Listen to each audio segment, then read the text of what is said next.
Hola a todos, soy Miguel Rodríguez, soy gestor de Oros Asset Management y hoy vamos a presentar una idea de inversión de una compañía que tenemos en el fondo ibérico, en Oros Value Iberia, y que a pesar de ser una compañía de consumo defensivo de alimentación que tiene una exposición prácticamente del 100% en España y Portugal, llevar 20 años cotizadas y haber sufrido pues, una crisis de consumo sin precedentes a partir de 2008, pues ha conseguido generar una rentabilidad anualizada superior al 10%, mientras que el índice PSI portugués con dividendos apenas ha generado un 1,3%.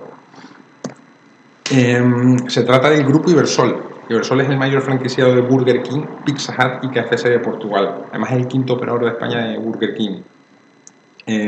Por ver un poco el tamaño que tiene la compañía, una compañía que factura unos 450 millones de euros, con 65 millones de EBITDA, opera 630 establecimientos entre propios y franquiciados y capitaliza en el entorno de 340, 350 millones de euros, ¿no? Lo que podría ser una midcap.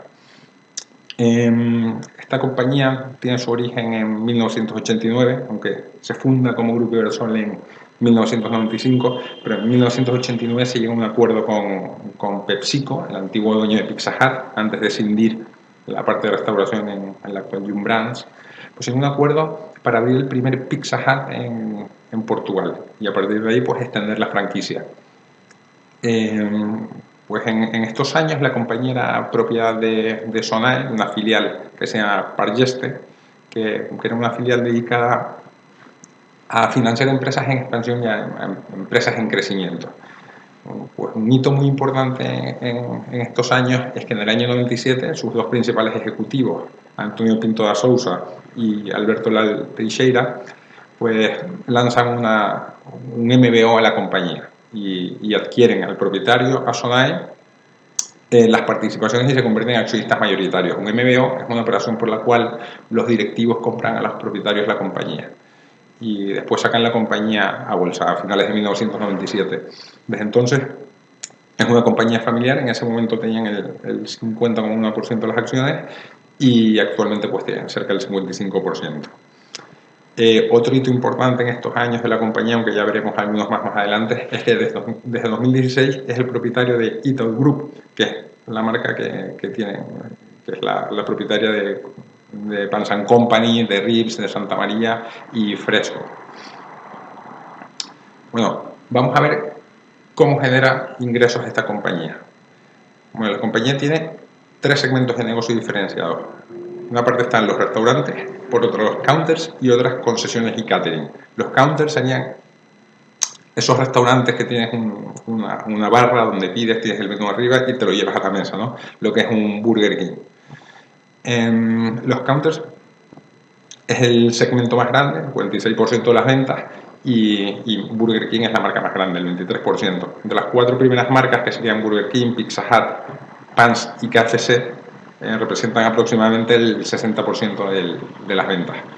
Es importante destacar que concesiones y catering, que son el 30% de las ventas actualmente, este crecimiento, el año pasado estaba en el entorno del 14%, este crecimiento viene derivado de la adquisición de Eaton Group, que más del 50% de las ventas son concesiones. Concesiones sobre todo de negocio travel, que llaman ellos, que, pues, concesiones aeroportuarias o estaciones de AVE, de trenes de alta velocidad. Y Eaton Group contaba con concesiones tan importantes como el aeropuerto del Prat, aeropuerto de Málaga, Fuerteventura, etcétera, aeropuertos con mucho tráfico. Por establecimientos, la compañía pues, cuenta con 630, de los cuales el 22% son franquicias y el 78% son establecimientos propios. Las franquicias generan ingresos pues, a través del pago de un fee de sus franquiciados, y es importante entender que cuando tienes un establecimiento franquiciado es porque tú eres propietario de la marca. Sí, pues Pans & Company, todas las derivadas Pans & Company, Pizza Móvil, etc. Y los establecimientos propios de Ibersol son pues, las marcas propias que tiene la compañía o las franquicias, pues Burger King, Pizza Hut y KFC, ¿no? Por área geográfica, las ventas, más o menos un 50-50 son España y Portugal. Así que, como vemos en establecimientos, hay un pequeño porcentaje que son establecimientos en Angola, están incluidos allí en Portugal, establecimientos en Angola que son 9 KFC y un Pizza Hut, y después también 7 franquicias que tiene Pans & Company en Italia. Pero vamos, las ventas son un 50-50 España-Portugal. Bueno, ahora vamos a analizar cómo se ha comportado la compañía pues en estos años desde que Alberto y Antonio son los propietarios de la compañía, desde finales del 97, pues cómo se ha comportado la compañía en 3 periodos diferentes. Primero, que hemos llamado periodo de expansión, que iría desde 1998 hasta 2008.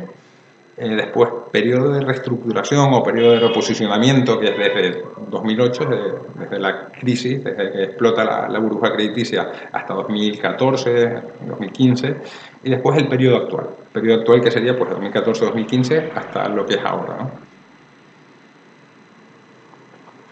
En el periodo de expansión, aquí primero destacar que ya la compañía, pues en el año 98 contaba con más de 100 tiendas, con 104 establecimientos, y ya contaba con franquicias como pues, Pizza Hut, KFC, Pans & Company y algunas otras marcas, ¿no? Pero en este periodo multiplica por 4 el número de establecimientos. Y los hitos más importantes, por ejemplo, es la apertura del primer Burger King en Portugal, en Albufeira. Y a partir de aquí pues, fue creciendo hasta convertirse en lo que es hoy. Es una compañía con más del 80% de cuota de mercado de Burger King en Portugal. En 2002 adquiere Bilisco, que es la propietaria de Pizza Móvil. Pues la gente que sea del norte pues conoce Pizza Móvil, pues una compañía gallega con sede en Vigo, y que es un formato parecido a lo que puede ser un Telepizza, pero más para llevar y para entrega a domicilio que para comer allí. Son tiendas un poco más pequeñas, ¿no? Y también aquí este negocio a día de hoy pues se está reestructurando y están convirtiendo esos Pizza Móvil en Pizza Hut, ¿no? Y después en 2002 también se llegó a un acuerdo con Resmond en Portugal. Resmond, que es el actual Comes Group que tiene marcas tan famosas como El y Serrano, pues se llegó a un acuerdo para expandir la cadena de restaurantes mexicanos Cantina Mariachi en Portugal. Y otro hito muy importante fue en 2006, cuando irrumpe en el mercado español con la compra de Lurca, que es lo que se convierte ahora en el quinto operador de España, Burger King. En ese momento compra Lurca frente a un Burger King en España. Aquí sí que me gustaría que miráramos un poco la evolución del EBITDA, de su margen, que vemos que los márgenes están en el entorno del 15-16% en este periodo, a pesar de que es un periodo con mucho crecimiento. Pues la compañía, más o menos podemos decir que esos serían los márgenes del grupo medio que ha vivido, el 15% aproximadamente. El periodo de reestructuración, o también lo llamamos nosotros periodo de reposicionamiento, porque en realidad no ha habido una reestructuración de deuda, sino ha sido más posicionarse en las marcas más rentables para la compañía. Y esto es porque los directivos escucharon un poco a los consumidores, a ver qué dice el mercado y vieron los números de oye, cuáles son las mejores compañías que tenemos y vamos a centrarnos en eso. Y en esta línea, esto también es porque al ser una empresa familiar, pues oye, quizás las tomas de decisiones son más rápidas, ¿no? Cuando ves que el negocio se está deteriorando y que tu negocio no es tan bueno en ciertas líneas, pues cortas de lleno y te vas hacia los nichos más rentables, ¿no? En este aspecto podemos ver que en 2007, a partir de 2008, 2009, se cierra Cantina Mariachi en Portugal, a pesar de que solo llevan 6 años en operación, vieron que el negocio no era rentable y cerraron absolutamente todos los negocios de Cantina Mariachi en Portugal, y después los de Pasta Café en España. Pasta Café es un restaurante italiano, es una marca propia de Ibersol, y que ahora pues está solamente limitada al mercado portugués. Aquí después vemos una noticia muy negativa, que es la subida del IVA del gobierno de Passos Coello. En 2012 subieron el IVA de restauración del 13 al 23%. El objeto de esto era recaudar más, pero vamos, a pesar de la crisis de consumo que estábamos viviendo, pues el gobierno yo creo que tomó una decisión errónea y esto pues hundió aún más el consumo, y quizás 2011, 2012, todos esos fueron los peores años de Ibersol, ¿no? Vemos en la evolución del EBITDA y el margen, como los márgenes bajan hasta el 10%, Pero bueno, esto también es interesante porque vemos que la compañía, por muy mal que esté, que quizás una crisis de estas sin precedentes que ha afectado tanto a la compañía, pues el margen no baja del 10%. La compañía sigue con beneficio operativo positivo y también sigue produciendo free cash flow. Entonces, es un negocio defensivo en el que te puedes sentir cómodo hasta en los momentos malos, ¿no? También en 2012 se entra en Angola por primera vez con la apertura de un KFC.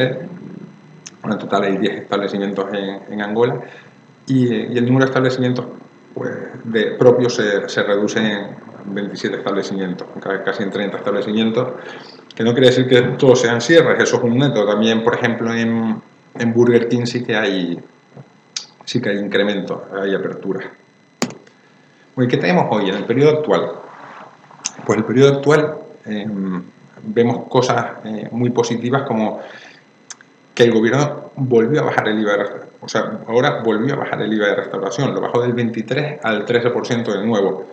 Y esto, unido al viento de cola que veremos ahora que se ha producido en Portugal, pues volvió, aparte del reposicionamiento de negocios más rentables, pues pone los márgenes de las compañías pues encima de medias históricas, ¿no? Esto tiene algo de truco, estos márgenes por encima del 16%, porque sería los márgenes EBITDA sin contar la adquisición de Itaú Group. Pero claro, Itaú Group, los márgenes son dilutivos. Ahora la compañía estaría en el margen en torno del 14% en 2017. ¿Y por qué es dilutivo? Pues sobre todo por el negocio concesional. El negocio concesional, sobre todo el de aeropuertos, que tiene un peso muy grande, pues AENA licita y tú le pagas a AENA pues, en función de tus ventas, un porcentaje. Claro, eso va a margen, aunque el EBITDA después sea mucho mayor.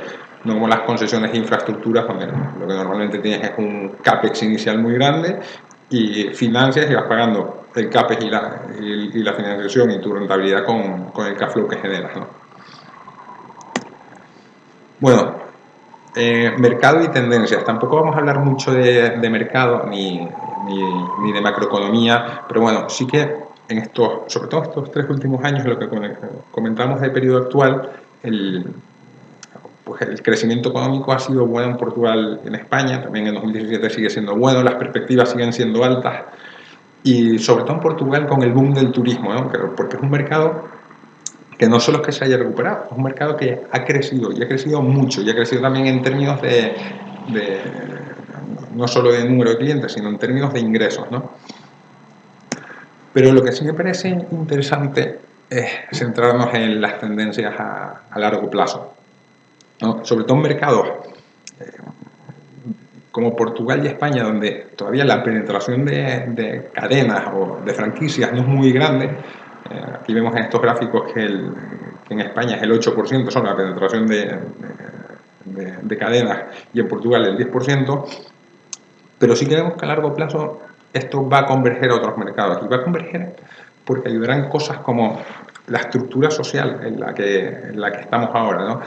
Si pensamos en la big picture, ¿no? Como ¿quiénes cocinaban antes? Cocinaban nuestras abuelas, nuestras madres. Ya cada vez cocinamos menos, nosotros cocinamos menos, pero es que nuestros hijos todavía cocinarán menos o nada, ¿no? Entonces, el negocio de comida externa pues seguirá creciendo, y con esto pues también las cadenas pues tomarán una parte importante y convergerá a otros mercados donde es bastante más alto, ¿no? Entonces por aquí sí que vemos una tendencia de crecimiento a largo plazo. Otro punto importante son los agregadores como Glovo, Just Eat, Deliveroo. Bueno, estas compañías actualmente representan más del 50% del delivery a domicilio frente a la negociación con un negocio propio, ¿no? Como puede ser un Pizza Hut que te envía a domicilio con sus propias motos, ¿no? Y ahora, después de ver la descripción de la compañía, ¿cuál es el perfil financiero que tiene esta compañía? El perfil financiero es bastante sólido. La compañía puede estar actualmente en 2018 pues, algo por encima de una vez deuda financiera neta EBITDA. Esto es una compañía defensiva que genera cash flow, que el cash flow es relativamente predecible, pues nosotros nos sentíamos cómodos incluso con más deuda de la que tiene ahora la compañía. Pues al final, si nos fijamos en este gráfico, los picos, sobre todo los picos grandes, son adquisiciones que hace la compañía. con un coste de capital más bajo, un coste de deuda más bajo, cuando puedes reinvertir tu dinero al 15%, pues oye, estamos cómodos con niveles de deuda, sobre todo porque es muy fácil repagarla, ¿no? Hemos hablado con la compañía y el management dice bueno, que ellos se sienten cómodos con niveles de 2 veces, quizás en algún momento que han apalancado más la compañía con negocios que producen mucha caja y baja muy rápido, pues han estado por encima de 2 veces, pero bueno, ha sido un management conservador en estos 30 años y con eso pues también estamos cómodos. Bueno, ventajas competitivas que tiene Ibersol. Generalmente en Oros distinguimos 3 tipos de ventajas competitivas: oferta, demanda y factores externos. Aquí nos apoyamos en el paper de Measuring the Mode de Michael Mauboussin, que la verdad es que nos gusta mucho y seguimos a rajatablas y decidimos pues, hacer el split de ventajas competitivas como él, ¿no? ¿Y qué ventajas competitivas tiene Ibersol? Bueno, en primer lugar, las concesiones, pues sería el propio negocio de franquiciado. El negocio de franquiciado pues te da el derecho a explotar la marca durante un tiempo determinado, pues 10 años, 20 años, 10 más 10, a veces con una serie de condiciones. Después, economías de escala. Pues esto está claro, al ser el principal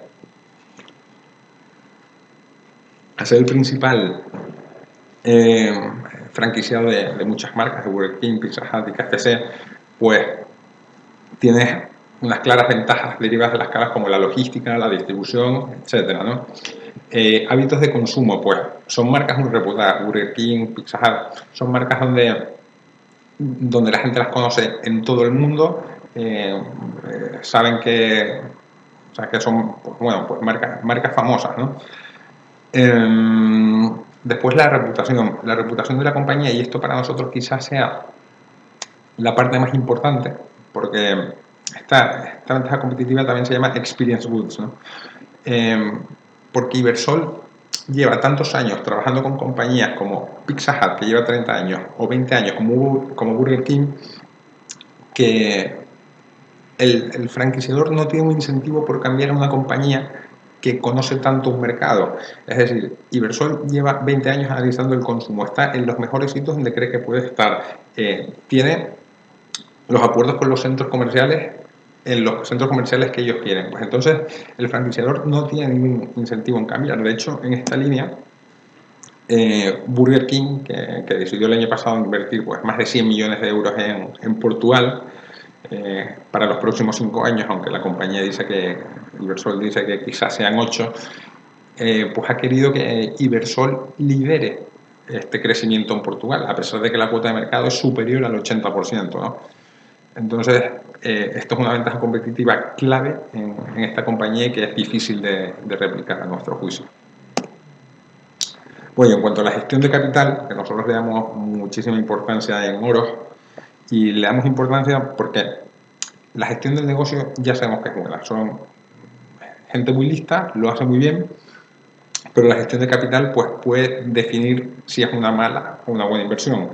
Entonces, ¿qué ha hecho la compañía? En el gráfico a la izquierda vemos la evolución del BPA, del beneficio por acción, y del DPA, el dividendo por acción. Vemos que los beneficios retenidos son siempre muy grandes, mucho mayores a los del dividendo. Y esto tiene todo el sentido del mundo, porque una compañía que consigue retornos de capital del 12-15%, pues nosotros preferimos que invierta en el negocio antes de que reparta el capital. Y después está al lado de la recompra de acciones. La compañía recompró acciones hasta el periodo 2001-2007, cuando la compañía estaba en múltiplos muy atractivos, la compañía estaba barata, pues los directivos se dieron cuenta que comprar acciones en el mercado era tan o más rentable que abrir nuevos negocios y compraron la autocartera hasta el 10%, que es el máximo permitido. Esta autocartera pues, tiene un coste medio de 11 millones de euros y la valoración actual está en el entorno de 34 o 35 millones de euros, ¿no? Bueno, y por último, para terminar, vamos a ver la valoración. Nosotros en términos generales siempre valoramos por criterios de caja, es decir, cuánto cash flow produce la compañía de forma normalizada. No nos importa que una empresa tenga mucho beneficio operativo, mucho beneficio neto. Si después cuando baja cash flow, pues tiene que invertir en expansión, tiene que invertir en maquinaria o tiene que invertir en capital circulante. Nos gustan las empresas que producen mucha caja. Entonces, lo que hacemos es nosotros valorar la compañía a 3 años. ¿Cómo va a estar esa compañía dentro de 3 años? Y valoramos cuánto es el capital y cuánta es la deuda. Tenemos en cuenta la deuda. Entonces, cuánto está hoy la compañía, le restamos el cash flow que va a producir en los próximos 3 años y sabemos cuánto va a ser el enterprise value, el valor de empresa dentro de 3 años. Y eso lo dividimos por un flujo de caja normalizado. ¿Y qué es un flujo de caja normalizado? Pues tienes que normalizar los resultados que son extraordinarios, que tienes que limpiarlos. En compañías de estas características como Ibersol, donde hay mucho CAPEX de expansión para abrir nuevos establecimientos, y solo tenemos que tomar en cuenta el CAPEX de mantenimiento para ver realmente, limpiar un poco y ver cuánto cash flow real está produciendo la compañía. Bueno, pues con esto nos da una valoración de que está cotizando a 11 veces, Enterprise Value Free Cash Flow de 3 años. Entonces, ¿cuál es el múltiplo de salida? Este gráfico que tenemos aquí son las distintas empresas que tenemos a día de hoy en cartera, en nuestros fondos. ¿Cuál es el múltiplo de salida? Es decir, las compañías que tienen un múltiplo de salida 18, que es el máximo, son las compañías de mayor calidad, y las que tienen un múltiplo de salida de 11 veces, pues son las de peor calidad. Pues compañías que tienen retornos de capital bajos, que requieren mucha reinversión en maquinaria, compañías commodities, etc. Pues bueno, esta parte para elegir el múltiplo de salida es quizás la parte más artesanal que hay en la valoración, ¿no? De ver cuánto estamos dispuestos a pagar por un negocio, o qué rentabilidad exigimos a cada negocio. Pues nosotros pensamos que Ibersol es un negocio que tiene que cotizar a 15 veces. Y si a día de hoy está cotizando pues a 11 veces, las salidas a 15, pues pensamos que tiene un potencial del entorno del 40%, o lo que es lo mismo, esperamos una rentabilidad anualizada a 3 años del entorno del 12%. Vale, y esto sería todo. Muchas gracias.